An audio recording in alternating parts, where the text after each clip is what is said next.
Halo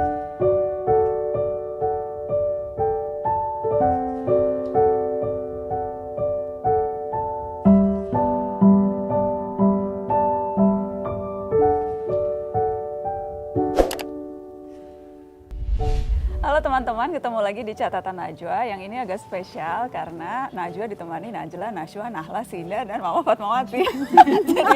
jadi ini bukan hanya catatan Najwa, jadi catatan rame-rame. Emang sengaja karena Kartinian, jadi pengen ngangkat topik yang soal perempuan. Dan banyak teman-teman yang mungkin belum tahu, apa udah tahu ya, keluarga Shihab tuh banyaknya perempuan. Jadi kami bersaudara 5 orang, 4 perempuan dan 1 laki-laki. Jadi kita mau cerita-cerita sih, mau share aja soal perempuan. Mumpung lagi di rumah aja. Kita semua udah di rumah aja dari kapan ya? Sebulan lebih kalau aku ya. Iya sama, tanggal semua ya. Udah sebulan ya. Kayaknya Mama dulu deh. Mama di rumah aja ngapain Mami?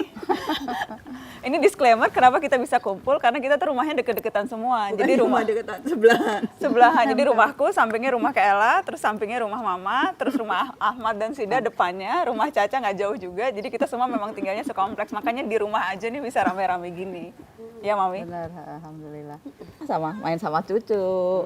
Mama ya belajar kadang-kadang Masak, selalu ngirimin makanan. Iya, begitulah berbagi, olahraga. Olahraga. Mama dengerin juga karena Mama dengerin lagu-lagu Perancis. Soalnya kan Mama juga radio Perancis, karena Mama nggak belajar kan Iya, biasa Mama kan saya, kursus. Mama Fatmawati itu selalu les. Udah berapa tahun ya Mama les bahasa Perancis? Ada seumur Nisrin loh itu. 16 tahun. Udah 16 tahun belajar bahasa 17 Perancis. 17 tahun. Jadi sekarang nggak bisa datang kursus. Nyanyi Dengerin lagu-lagu Coba aja. dikit dong Mami. Nyanyi dikit. Bahasa Perancis. Ini Hala Dokter Nahla mungkin udah kenal ya karena beberapa kali aku todong dan aku paksa untuk muncul di narasi. Jadi teman-teman udah kenal Dokter Nahla. Yang jelas Hala gue tahu lu pasti mau curhat juga. Sebetulnya nggak segampang itu meminta orang-orang untuk di rumah aja ya kan Hal. Jadi ada meyakinkan, ada struggle inside gitu. Untuk susah ya ternyata bikin orang di rumah aja.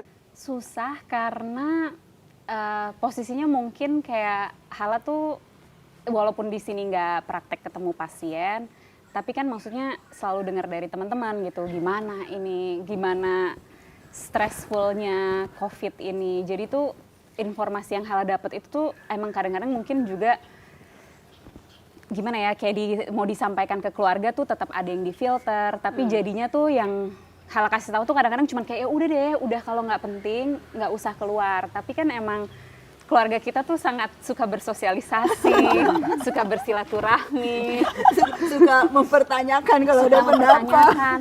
Kenapa itu harus kenapa gitu. Itu jadi emang sulitnya mengedukasi itu memang semua orang tuh sangat sulit. Karena ini sesuatu yang sangat baru juga rasanya nggak.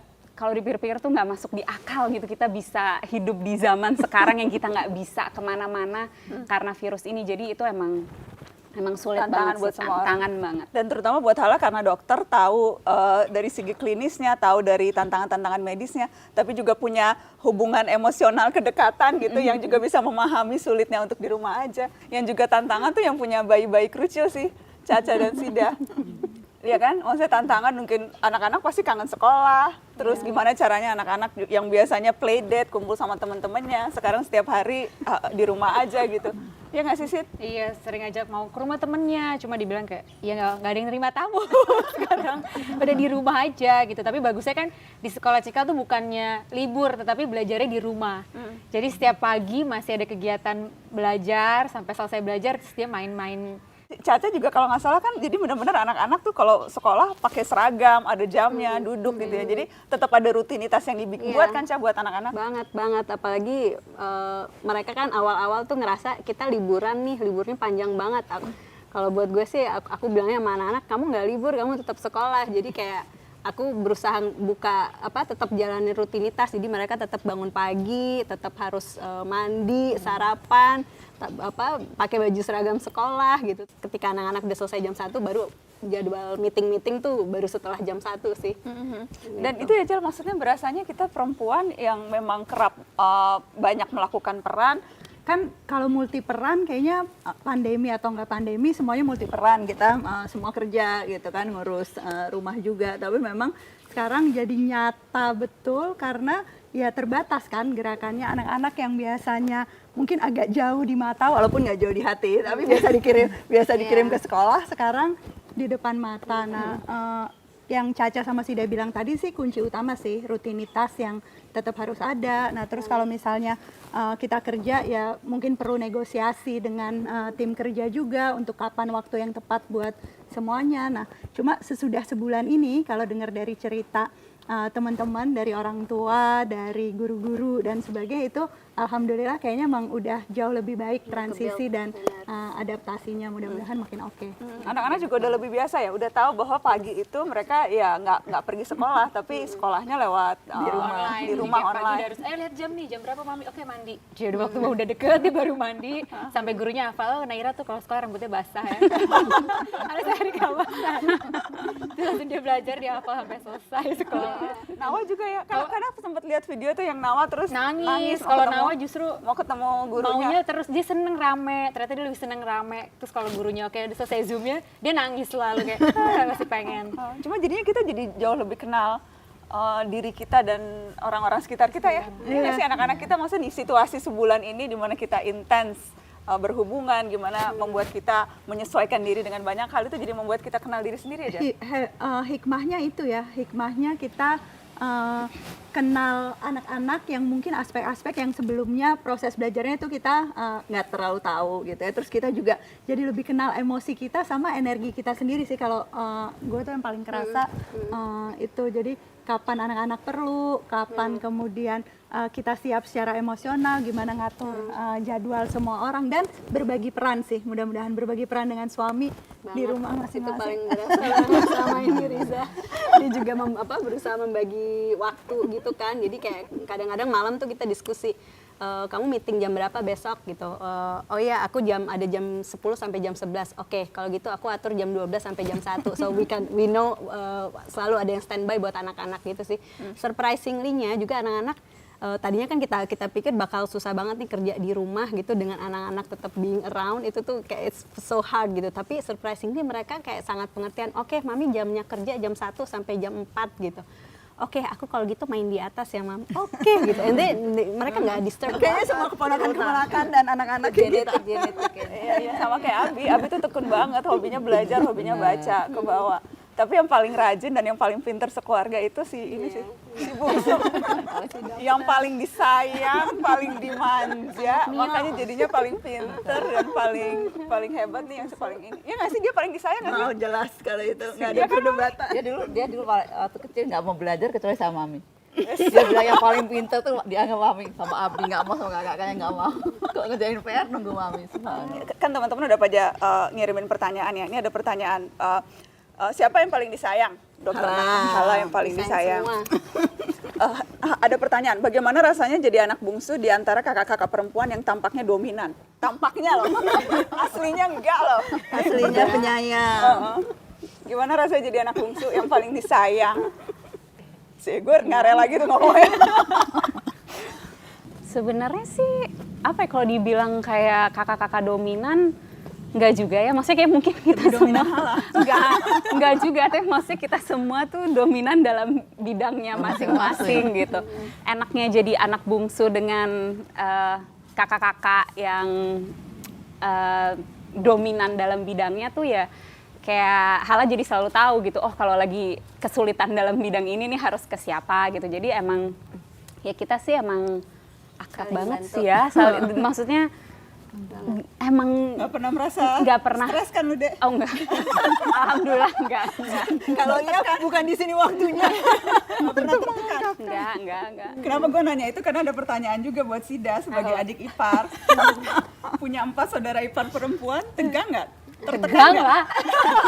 Empat kan. Tapi ternyata lama-lama ya karena tegang, karena nggak kenal kan. Kalau udah kenal lama-lama ternyata lucu. Ya kayak Hala juga sama, ternyata banyak yang bantuin karena kan punya pada kelebihannya kan, ya udah jelas ya. Jadi pada hal tertentu ya pendidikan hanya ke sini gitu. Ada tolong sana sini banyak gitu. Tapi awal-awal tertekan loh. Tegang sih.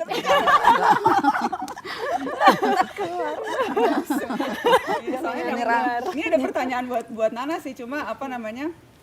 Mungkin yang jawab Caca atau Hala aja. Bagaimana sikap Mbak Nana ke adiknya? Galak kayak pas jadi pembawa acara apa tidak ya? Gitu. Nggak sama sekali. Iya kan? Iya. Itu malah usil ya. Suka usil.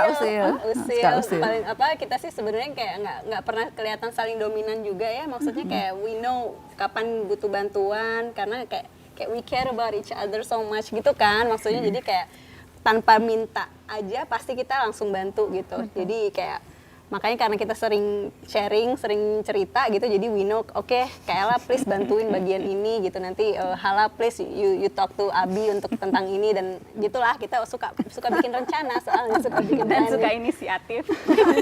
Jadi ada terlalu inisiatif. Kadang kita belum tahu, belum dimintain, udah gimana mau ditolong gitu ya.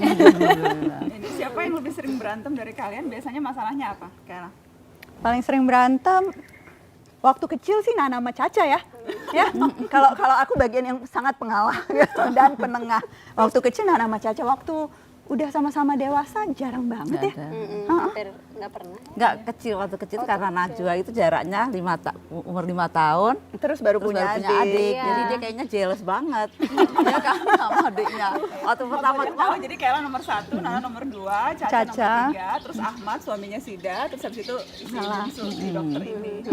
Oh, jarakku sama Najwa cukup jauh, 5 tahun ya, 5 Mam? tahun. Jadi karena Waktu sempat jadi bungsu. sempat jadi bungsu lama kan. Terus waktu Caca lahir pertama dia bilang dia, adiknya kok jelek banget ya. Jelek banget. Terus sampai pokoknya bagian dikerjain terus-terusan ya Allah. Kecil. Ya sampai agak SMP, enggak sampai agak SMP sih. Enggak kecil-kecil banget. Jelas ya. Tapi habis itu udah Ahmad kan, habis itu 4 tahun jaraknya ke Ahmad ke Hala 4 tahun. Yang jelas Caca sekarang anak tengah dan jadi manajer hampir semua orang di keluarga sih. Yang pasti tuh ngurusin jadwalku. Jadi semuanya tuh urusannya Caca yang handle, ngurusin jadwalnya Abi, terus yayasan Lentera Hati, PSQ Caca yang PSQ, semuanya tuh Caca yang manage. Iya. Lu merasa terpaksa atau gimana Enggak deh? sih, dengan senang hati. Dengan senang hati banyak yang nanya, gimana Ca managing Kak Nana gitu, suka berantem nggak gitu kan. Justru buat, enggak lah, apa aja yang diminta oke gitu kan. justru karena itu, karena I know her the most gitu, jadi aku tahu kalau dia memang nggak mau gitu, gampang aja ngomong oke Kak Nana nggak bisa, atau anything lah. Justru kayak tahu kalau misalnya Abi tahu kayaknya udah mulai tanda-tanda capek, Celahnya, udah tahu Caca celahnya gitu, karena tahu personality masing-masing gitu sih.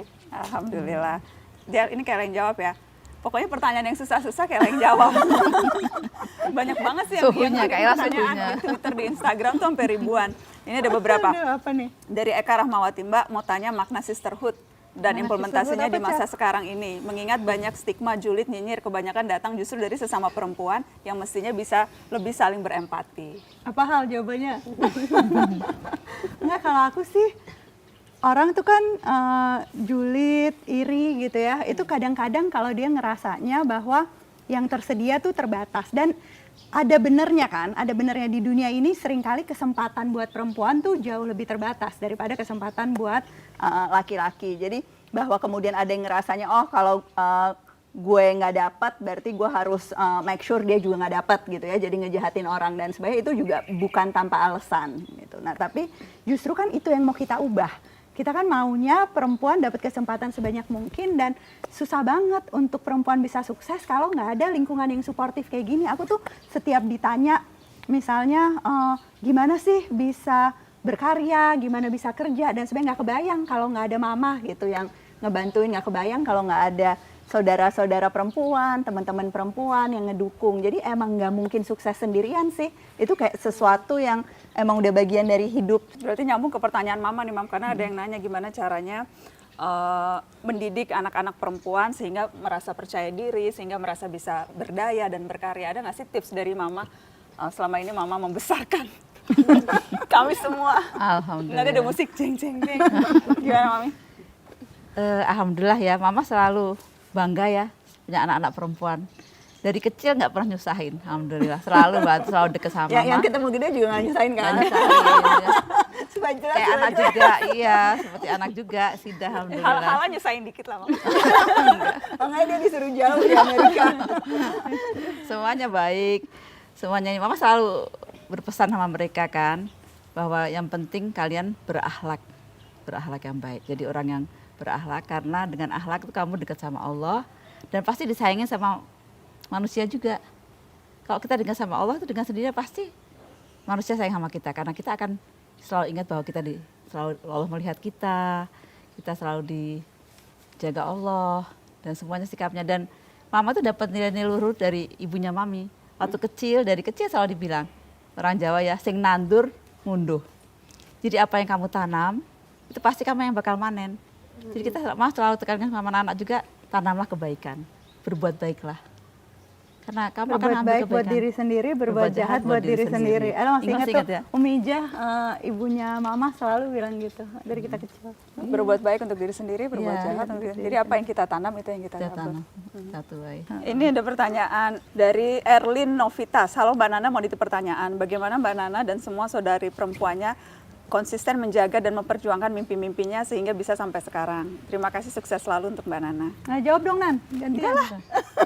Ini bagian gue adalah bertanya. Hal aja. Kita ngerjain dokter Nahla. Hal apa, bagaimana caranya menjaga mimpi? Karena yang paling susah dia jadi dokter spesialis kulit. Jadi kayaknya pekerjaan lu tuh yang paling menantang. Bagaimana caranya lu menjaga konsistensi dan mencapai mimpi, memperjuangkan mimpi-mimpi sampai saat ini? Silakan dokter Nahla. Yang pertama sih pasti family support ya. Kayak menurut Hala tuh itu dasar dari semuanya tuh strong family support. Dukungan dari terutama Mama Abi, kakak-kakak. Dan maksudnya Mama Abi tuh juga dari dulu selalu bilang hidup ini tuh harus ada mimpinya. Jadi jangan pernah sekalipun nggak punya mimpi, dan kalau mimpi tuh harus setinggi mungkin gitu. Itu yang selalu dibilang. Jadi ya itu, kita kalau misalnya udah punya satu mimpi, mimpinya udah tercapai, ayo mimpi lagi yang lebih tinggi, jangan sampai berhenti di situ gitu. Dan karena ada dukungan keluarga juga, dukungan kakak-kakak, kadang-kadang kalau mimpinya agak sulit diterima sama mama sama abi, ntar kakak-kakak yang juga membantu, oh ini juga bagus nanti untuk masa depannya. Jadi makanya sih alhamdulillah sih. Dan itu juga sih yang selalu aku share kalau datang ke kampus atau kalau ketemu teman-teman gitu. Kalau mimpi jangan nanggung, mimpinya tuh harus tinggi gitu. Jadi kita terus terpacu untuk capai mimpi itu. Dan ingat dulu tuh waktu kecil selalu diajak mama kalau ada lomba, pokoknya ikut lomba. Terus kalau ada di sekolah kan dulu masih musim ranking. Kalau sekarang kan pendidikan sekarang nggak pakai ranking. Tapi dulu tuh untuk dapat ranking tuh itu dulu perjuangan gitu. Jadi mama pokoknya harus ranking. Terus di sekolah harus ikut OSIS, harus ikut organisasi. Jadi kalau aku sih ngerasa saya merasa diajarkan untuk punya ambisi, berani bermimpi, itu mama yang mendorong itu. Iya kan Mami? Alhamdulillah ya. Dulu kan Nana sering mama antar lomba puisi. Iya, sampai tingkat DKI ya Nana. Iya, menang. menang. Sempat kalah terus nangis. Ini pertanyaan. Pernah tidak dilarang atau dibanding-bandingkan dengan saudara laki-laki? Siapa yang mau jawab? Caca. Enggak ya? Nggak pernah. Nggak pernah ya? Nggak pernah. Kayaknya nggak pernah ada ini boleh buat Ahmad tapi nggak boleh buat kita, nggak ya? Nggak ada, sama semua. Dulu kan waktu pertama-tama waktu Mama Hosi melahirkan Ella, terus Nana di Makassar itu kan orang masih berprinsip bahwa ini Ustadz Quraisy belum punya anak perempuan, belum punya anak laki-laki, selalu gitu, kayaknya dituntut bahwa harus punya anak laki. Tapi saya selalu bersyukur apa yang diberikan Allah pasti itu yang terbaik, Mama merasa gitu. Mami ingat ya waktu Abi jalan-jalan sama Kak Ella di Singapura, sama-sama kerja kebetulan. Terus Abi pulang dari Singapura cerita sama Mami. Ini Abi di Mesir ya? Abi di Mesir jadi duta besar. Ingat. Dia bilang, ya Allah alhamdulillah ya, ternyata punya anak perempuan tuh sama juga, bisa hebat seperti punya anak laki-laki juga. Nah ingat tuh dari kecil tuh kita udah dikasih kepercayaan untuk memilih apa yang menurut kita paling baik. Jadi waktu itu inget banget ketika lulus SD, saya sempat ada pilihan masuk SMP negeri atau masuk SMP swasta yang Islam. Itu pun kelas umur 12 tahun, kelas 6 SD, tapi udah dikasih kepercayaan, terserah Nana pertimbangkan mana yang mau dipilih. Jadi dari umur 12 tahun aja tuh kita udah dilatih untuk bisa mengambil keputusan sendiri. Itu juga salah satu hal yang saya merasa saya dapatkan gitu dari pendidikan Mama sama Abi, kepercayaan buat kita mengambil keputusan, dan itu juga yang membentuk kepercayaan diri sih ketika anak dipercaya sedemikian. Makasih ya Mami. Balikan. Oke, ini ada pertanyaan dari Westina. Mbak mau tanya, bagaimana keluarga Syihab perempuan memandang budaya patriarki yang kerap terjadi di budaya keluarga Indonesia, dan bagaimana untuk tetap menjadikan perempuan dan laki-laki saling menjadi mitra? Kayak lah. kayak cerdas-cermat. Pokoknya one of friend. Kalau menurut aku ya, yang pertama ya itu karena kita dibesarin dengan nggak pernah dibeda-bedakan sebagai perempuan, dan itu tuh bukan cuma di keluarga inti sih, sebetulnya di keluarga besar secara umum gitu ya. Kalau ngomong keluarga besar Mama, keluarga besar Abi, kita ngelihat om dan tante, sepupu-sepupu dan sebagainya, itu sesuatu yang kayak nggak pernah ada label bahwa perempuan cuma segini, laki-laki bisa lebih dan sebagainya. Nah, kalau ngomong di masyarakat Indonesia pada umumnya, aku ngelihat sekarang pun itu sudah jauh lebih setara kesempatannya, which is good news kan. Nah, tapi yang paling diperluin tuh sebetulnya lebih banyak yang bersuara sih soal ini, lebih banyak yang mengutarakan pendapat, terutama bahwa kalau perempuan mau maju itu bukan berarti mau musuhan sama laki-laki gitu loh, bahwa bisa maju sama-sama. Kalau orang bilang hak perempuan itu bukan berarti ingin mengalahkan hak laki-laki, karena justru memang harus kerjasama. We just need more conversation sih. Dan terutama anak-anak kita dari kecil. Banyak dari kita mungkin yang baru berani ngebahas isu-isu ini sesudah mahasiswa gitu kan, sesudah berkeluarga dan lebih matang. Tapi bayangkan kalau dari mulai dini anak-anak kita ajarin nilai-nilai yang sama, insya Allah pasti jadi masyarakat yang lebih baik. Jadi percakapan tentang ini bukan yang tabu, malah justru itu yang harus dibahas gitu. Dan lebih banyak lagi perempuan yang memang berani, terutama perempuan yang punya kemerdekaan yang cukup. Tidak semua perempuan kan situasinya tentunya berbeda-beda. Dah buat yang cukup beruntung berada dalam situasi yang memungkinkan kita untuk melakukan pilihan-pilihan, untuk merdeka mengambil sikap, justru itu kita yang perlu melakukan itu untuk mendorong perempuan-perempuan lain yang mungkin tidak berada dalam posisi yang sama. Betul. Itu. Oke, ini ada pertanyaan. Definisi perempuan berdaya itu yang seperti apa sih? Dan mana yang lebih berdaya itu dalam arti apa seharusnya? Apakah berdaya itu berpengetahuan atau punya kemampuan mempengaruhi atau punya kekayaan? Berdaya yang ideal itu yang seperti apa? Mami dulu. Perempuan berdaya itu perempuan yang seperti apa, Mami? Perempuan berdaya itu yang punya rasa percaya diri yang besar dan bisa berbagi pada orang lain, bisa bermanfaat buat sesamanya. Kira itu ya lah. Setuju. Membawa manfaat buat orang lain tuh jadinya merasa punya punya kapasitas sebagai perempuan tuh juga penting, sehingga mau nggak mau pasti membangkitkan percaya diri, ya nggak sih? Kalau kita mau memberdayakan sekeliling kita harus make sure kita memang berdaya dulu ya, Ja. Iya. Mulailah dari Memberdayakan diri lewat ya menambah skill, menambah pengetahuan. Kita bisa percaya diri kalau kita banyak baca, kita bisa percaya diri kalau kita banyak bergaul, kita bisa berani mengungkapkan pendapat kalau kita tahu lebih dulu. Tapi di satu sisi juga kadang-kadang yang aku rasain banyak banget perempuan tuh yang merasa jadi korban keadaan kan. Nah itu tuh musuh utamanya berdaya kan, ngerasa jadi korban, ngerasa nggak mampu gitu ya, bahkan sebelum masuk ke pertarungan atau pekerjaan itu udah ngerasa kalah set duluan. Nah saranku selalu adalah coba aja dulu. Kita tuh kadang-kadang mengejutkan diri kita sendiri kok, walaupun kayaknya awalnya sekarang ragu-ragu gitu ya. Bukan berarti harus menyerah sebelum mencoba. Kalaupun ternyata gagal ya udah gitu kan, coba lagi, belajar dari kesalahan. Karena nggak ada yang sesempurna itu kok, nggak ada. Kalau ditanya kita semua pasti pernah gagal nggak? Pernah salah nggak? Nah, sedihnya kadang perempuan tuh ya karena takut gagal, jadinya nggak nyoba. Ada juga perempuan yang takut sukses, gitu ya. Kalau pinter takut dibilang kepinteran, gitu kan. Kalau maju takut nanti bikin cowok-cowok minder. Nah, hal-hal seperti itu tuh sebetulnya hambatannya di diri sendiri kan. Jadi emang harus ngalahin hambatan-hambatan dalam diri dulu sih. Dan sering banget sih bilang hal ini. Kerap kali malah justru kita yang tanpa sadar perempuan yang menganggap rendah diri kita sendiri gitu. Jadi itu juga salah satu hal yang perlu kita dorong. Tips terakhir boleh nggak? Nggak, itu sebenarnya enggak, maksudnya tadi emang yang kadang kita juga suka lupa tuh kekuatan pikiran sih. Jadi ketika kita berpikir kita bisa, itu tuh segala macam diri kita, tubuh kita, universe itu akan membantu kita untuk mencapai itu. Jadi selalu berpikir bahwa kita bisa, ya ini kita bisa gitu. Manjada wajad. Siapa yang mau pasti dia dapat. Insya Allah. Siapa yang mau pasti dia dapat.